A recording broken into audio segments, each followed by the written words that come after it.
My mother threatened to take away my 1-year-old daughter, so I escaped at night. And when they came back from work, everything was gone. I'm 20 years old. I work in retail since I was 18, and what happened with my parents basically forced me to pack everything I had and flee to another state with my 1-year-old daughter. I know it sounds dramatic, and trust me, I didn't think my life would get to this point either, but here we are. I guess I should start from the beginning. When Scarlett was born like 2 years ago, well, a year and a half technically, but it feels like a whole lifetime. I got pregnant at 18, and yeah, it was a monumental accident. The father. He's not even worth mentioning, because he disappeared before I even knew I was pregnant, so from day one, I knew I was going to be a single mom. My parents, Joyce and Joseph, went crazy when they found out. I mean, my mom literally didn't talk to me for 2 weeks. She just looked at me with that disappointed face that makes you feel like trash. My dad just went along with whatever she said, like he's always done. But eventually they calmed down, like they accepted it was going to happen and said they would support me, which at the time made me feel relieved because I had no idea how I was going to do this alone. When Scarlett was born, it was the most terrifying and beautiful day of my life. She weighed 7.5 pounds. She had these huge eyes that looked at me like I was her whole world. And in that moment, I swore I would do whatever it took to protect her and give her a good life. The problem was, I was working at a clothing store making barely above minimum wage, and there was no way I could afford an apartment, daycare, and all the things a baby needs with what I was making. My parents offered to let me live with them until I got stable, and honestly, I had no other choice. So I packed my things and moved back to the house where I grew up. The first few months were weird but manageable, I guess. My mom was obsessed with Scarlett. She carried her all the time, bought clothes for her constantly, and seemed genuinely happy to have a baby in the house again. My dad was more distant but kind. He bought diapers without me asking and stuff like that. I worked as much as I could, morning shifts, evening shifts, some weekends, trying to save up to eventually move out. My parents watched Scarlett when I worked, and although I wasn't thrilled about depending on them, it seemed like things were working out. But when Scarlett turned 1, something changed. I don't know if it was that she started being more independent, walking and babbling and showing her personality, or if my parents just decided they'd been understanding enough, but suddenly everything became about control. My mom started making comments about my weight. Like every time she saw me eat something, she'd say things like, "Do you really need those fries?" Or, "Don't complain about not losing the baby weight if you're going to eat like that." And the thing is, I had lost almost all the baby weight. I only had like 10 pounds left, but for her that was unacceptable. She started monitoring everything I ate, literally opening the fridge and checking if I'd eaten something she didn't approve of. She also started with my clothes. We lived in a place where it's hot all the time, so I wore shorts and tank tops because, it was like 95 degrees outside. But my mom started saying I looked inappropriate, that I was a mother now and needed to dress like one, that what would people think if they saw me like that. I told her I didn't care what people thought, that it was too hot to wear jeans and long sleeves, but she insisted, and my dad always backed her up, saying she was my mother and I should respect her. But the worst part, what really started driving me crazy, was how they began interfering with how I raised Scarlett. At first it was small things, like telling me I shouldn't let her watch TV or that I was giving her too many snacks, but then it escalated to more serious stuff. My mom had joined this neighborhood moms club, and I don't know what the hell they talked about in those meetings, but she came back with the craziest ideas about parenting. Suddenly, she was an expert on everything, from nutrition to child development, and everything I did was wrong, according to her. One day, when Scarlett was like 13 months old, she had an appointment for her vaccines. I had researched and talked to her pediatrician, and obviously I wanted her vaccinated because, I'm not an idiot and I understand how vaccines work. But the night before, my mom tells me I shouldn't vaccinate her, that vaccines cause autism and a bunch of other stuff she'd clearly read in some Facebook group full of misinformation. I told her no, that Scarlett was going to get her vaccines because that's what all real doctors recommend, and she got furious. The morning of the appointment, I went to get my car keys, a 2015 Honda Civic I'd bought used with my savings, and they weren't where I always left them. I searched all over the house, and finally I found my mom in her room and asked if she'd seen my keys. She looked at me with that sweet but poisonous smile she has and said, "Oh, I put them away because I don't think it's a good idea for you to take Scarlett today." I was paralyzed, Like I literally couldn't believe what I was hearing. I told her, "Give me my keys now," and she said, "Not until you reconsider this." My dad was there and didn't say anything, just kept staring at the newspaper like nothing was happening. I ended up calling my older sister, Brittany, who lives in San Diego, like 6 hours from where we were. I told her what was happening and she was livid. Told me to find the keys however necessary, and that if my parents kept this up, I should seriously consider moving out. Eventually, I found my keys in my mom's dresser drawer. He had to search when she went out, and took Scarlett to her appointment. But that incident made me realize things were out of control. After that, my parents became even more controlling. My mom started making lists of rules I had to follow if I wanted to keep living there. Things like, Scarlett must be in bed by 7 p.m. without exception. You can't give her sugar ever. You must consult with me before buying her anything, and a bunch of other ridiculous things that basically took away all my authority as a mother.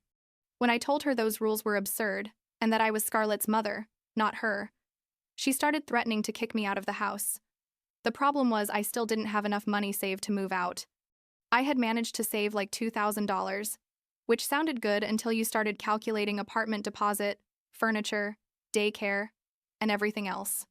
I needed at least another $3,000 or $4,000 to be able to realistically move out, and that was going to take me months more. So, I felt trapped, knowing I needed to get out of there. But without the resources to do it, things came to a breaking point like 2 months after the vaccine incident. I had gone out with Scarlett to a park, just to get away from the house for a few hours and have some peace. And when we got back, my mom was waiting for me in the living room with my dad. They had those serious faces that let you know something bad is coming, and my stomach knotted up. My mom told me to sit down, and when I did, she basically gave me an ultimatum. She told me that if I was going to keep living in her house, I had to follow all her rules without question, and that if I couldn't do that, then maybe I should consider putting Scarlett up for adoption to a family that could take care of her properly. When I say my world collapsed in that moment, I'm not exaggerating. I felt like someone had punched me in the stomach. I couldn't breathe, and tears started coming out without me being able to control them. I screamed at her that she was crazy, that I would never ever give my daughter up for adoption, that she was mine and I was a good mother, despite what I thought. My dad, who had been quiet this whole time, finally spoke and said my mom was right, that if I couldn't provide for Scarlett appropriately, then maybe adoption was what was best for her. I couldn't believe both of them were saying this. Like these were the people who were supposed to love and support me, and they were telling me to give up my daughter. I told them they were monsters, that I would never forgive them for even suggesting this, and I went to my room with Scarlett, locking the door. That night I called Brittany crying. I could barely speak, I was so hysterical. I told her everything that had happened, and she was quiet for a moment and then asked me if I remembered why she didn't talk much with our parents. The truth is, I had always found it weird that Brittany kept so much distance. She only called on Christmas and birthdays and never came to visit. But I had never asked her directly why. She told me that when she was my age, our parents had tried to control every aspect of her life too, and that eventually she had to completely distance herself to be able to breathe and be herself. She told me things I didn't know, like when she was 22 and dating her now husband Nicholas. Our parents hated the relationship because he was 4 years older than her and because he came from a family with money. They tried to make them break up, threatened to cut all contact with her, but Brittany stood firm. Eventually they got married 2 years ago, and she didn't even invite our parents to the wedding because she knew they would ruin the day. Wait, I had never told my parents that Brittany had gotten married. They thought she was still single, living her life in San Diego. And I had never corrected that assumption because Brittany had asked me not to say anything. But in the middle of this phone conversation, while I was crying and feeling desperate, suddenly that whole secret seemed absurd to me. Why was I protecting my parents' feelings when they clearly didn't care about mine? The next day, there was another fight. My mom came into my room without knocking, another of her charming habits, and started saying she had thought about some adoption agencies we could contact, that she had talked to some of her friends from the club who knew families looking to adopt. The casual way she talked about this, like she was planning a vacation and not suggesting I give up my daughter, made me explode. I screamed at her that she was sick, that I would never give Scarlett to anyone, and that maybe if she had been a better mother, Brittany wouldn't have gotten married 2 years ago without even inviting her. The silence that followed was deafening. My mom froze. Her face went through like 5 different emotions. And finally she said, "What did you say?" I realized I had screwed up, but honestly, at that moment, I didn't care.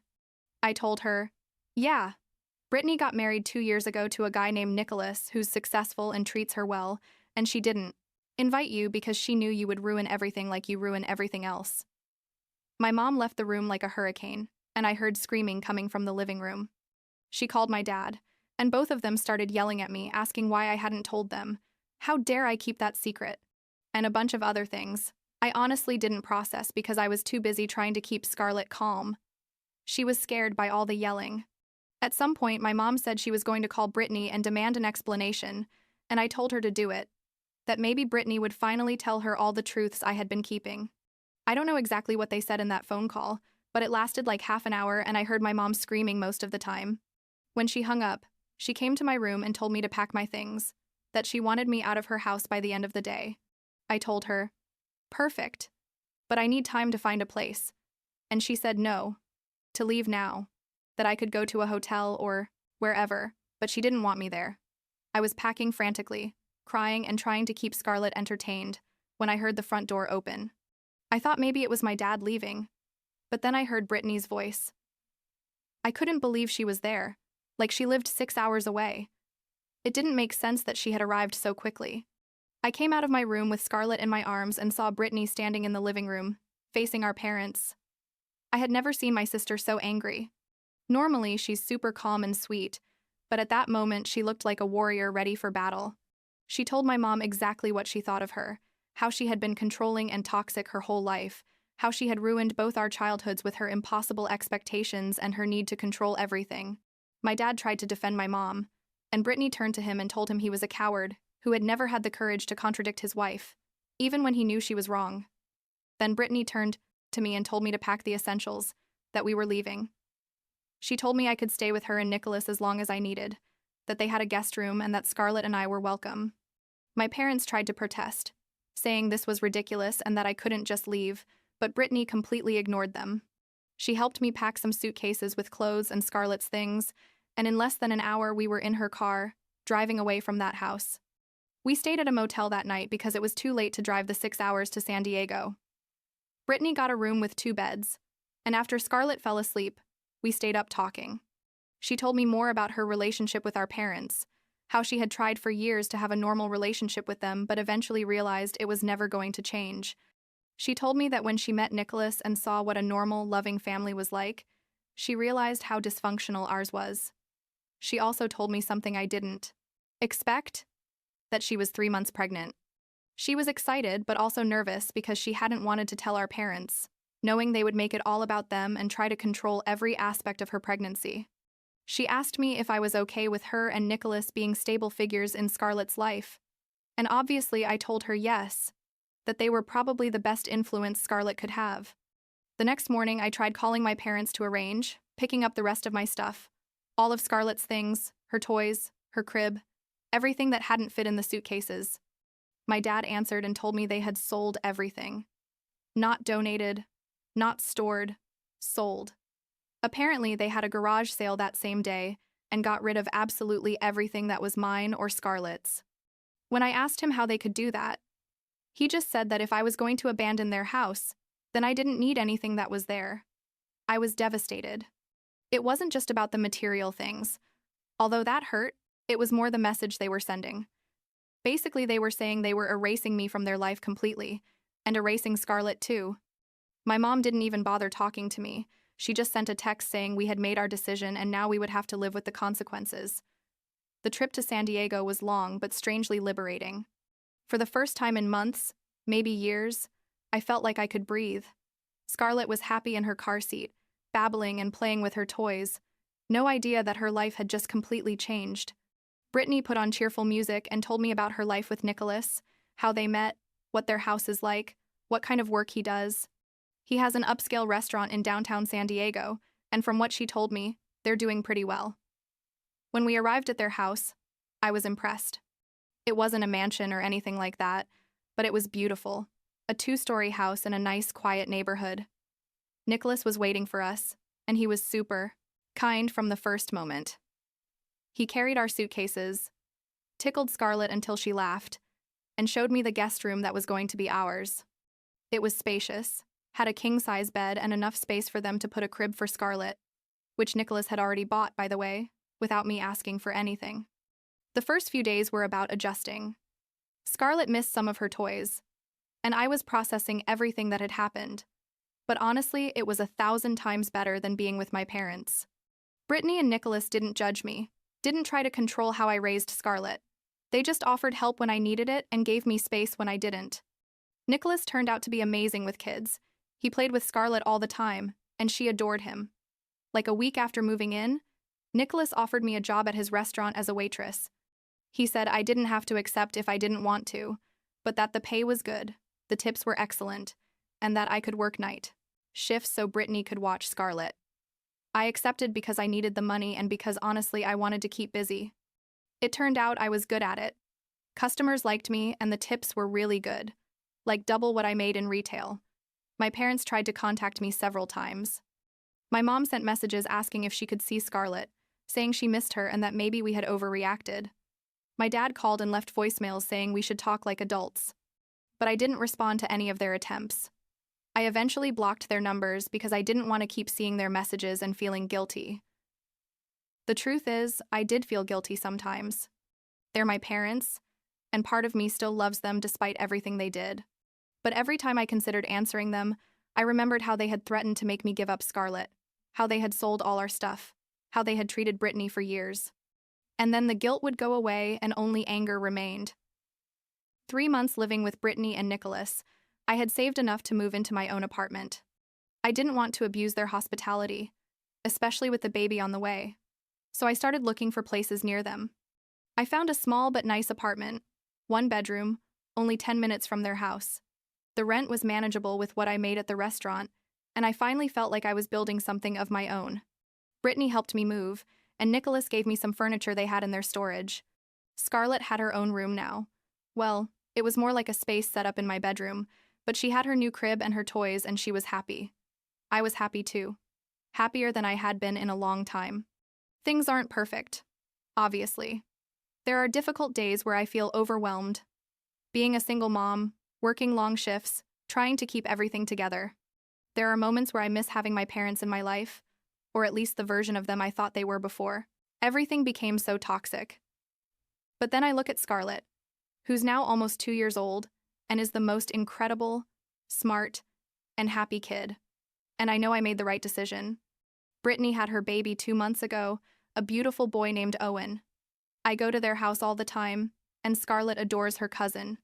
Seeing my sister as a mom, watching how she and Nicholas raise Owen with so much love and patience, confirms to me that I did right by distancing myself from our parents. They're never going to change. And I don't want Scarlett growing up thinking that kind of control and toxicity is normal or acceptable. My parents still try to contact me occasionally. My mom sent a letter a few weeks ago saying she wants to meet her granddaughter, that she regrets how she handled things. But she didn't mention anything specific. Didn't really apologize for threatening to make me give up Scarlett or for selling our things or for years of controlling behavior. Just vague stuff about missing us and wanting to be a family again. I haven't responded, and I don't plan to. Last week, Scarlett took her first complete steps without support, like she walked from the living room to the kitchen by herself. And the first thing I did was call Brittany to tell her. She came running with Owen to see it, and we celebrated like Scarlett had won a Nobel Prize. And in that moment, I realized this is what family really is. People who celebrate your important moments without conditions, without trying to control how you live your life. I don't need my parents in my life if all they bring is toxicity and stress, I guess.